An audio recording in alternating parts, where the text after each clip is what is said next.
اعوذ باللہ من الشیطان الرجیم، بسم اللہ الرحمن الرحیم، نحمدہ و نصلی علی رسولہ الکریم، اما بعد۔ اللہ تبارک و تعالیٰ کا یہ بہت احسان و کرم ہے کہ ہم مسلمان اللہ تبارک و تعالیٰ کے بتائے ہوئے دین پر چلنے کی کوشش کرتے ہیں۔ جو بات قرآن حدیث سے ثابت نہیں ہوتی ہم انہیں چھوڑ دیتے ہیں، ان کی نفی کر دیتے ہیں، انہیں ریجیکٹ کر دیتے ہیں۔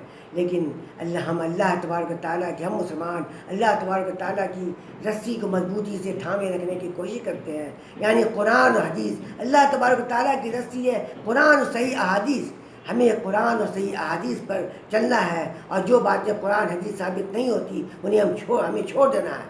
اللہ تبارک و تعالیٰ نے اپنے دین کو مکمل کر دیا، اپنے آخری نبی محمد صلی اللہ علیہ وسلم کے ذریعہ اپنے دین کو مکمل کر دیا ہے۔ اب قیامت تک کوئی نبی نہیں آئے گا اور کوئی دین نہیں آئے گا، اس لیے اللہ تبارک و تعالیٰ نے ان کے ذریعہ رسول صلی اللہ علیہ وسلم نے ہر بات بتا دی، قیامت تک آنے والے مسلمانوں کو ہر ایک بات بتا دی، کوئی گوشہ چھوڑا نہیں، تاریخ نہیں چھوڑا، حتیٰ کہ رسول صلی اللہ علیہ وسلم نے پیخانہ پیشاب کرنے کو جانے کے آداب بھی سکھا دیے۔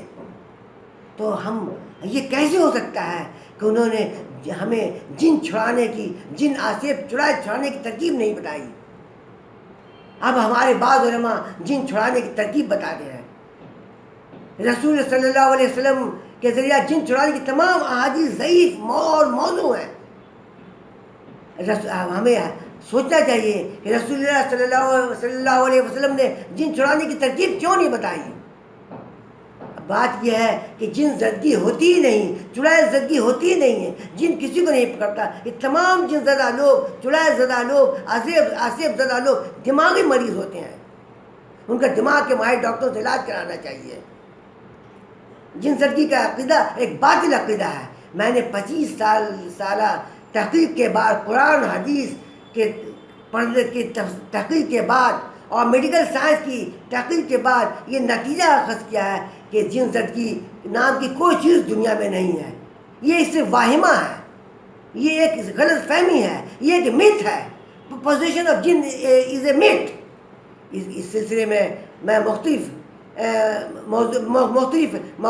وقتوں پر آپ لوگوں سے خطاب کروں گا، مختلف پہلوؤں پہ اس سلسلے میں روشنی ڈالوں گا۔ قرآن و حدیث کی غلط تفسیر، ضعیف حدیثوں، مبہم قیاسوں، کمزور تعویلوں اور اسلاف کی اجتہادی چوک کے بدولت اس باطل جن زدگی کے باطل عقیدہ کو حق ثابت کرنے کی کوشش کی جاتی ہے، جس کی وجہ سے شرک و بدعت میں اضافہ ہوتا ہے، توہم پرستی، قبر پرستی، پیر پرستی میں اضافہ ہوتا ہے، اور لوگ گمراہی میں کا شکار ہوتے ہیں۔ اس جن زدگی کے باطل عقیدہ سے عورتوں کی عزت تک لٹ جاتی ہے۔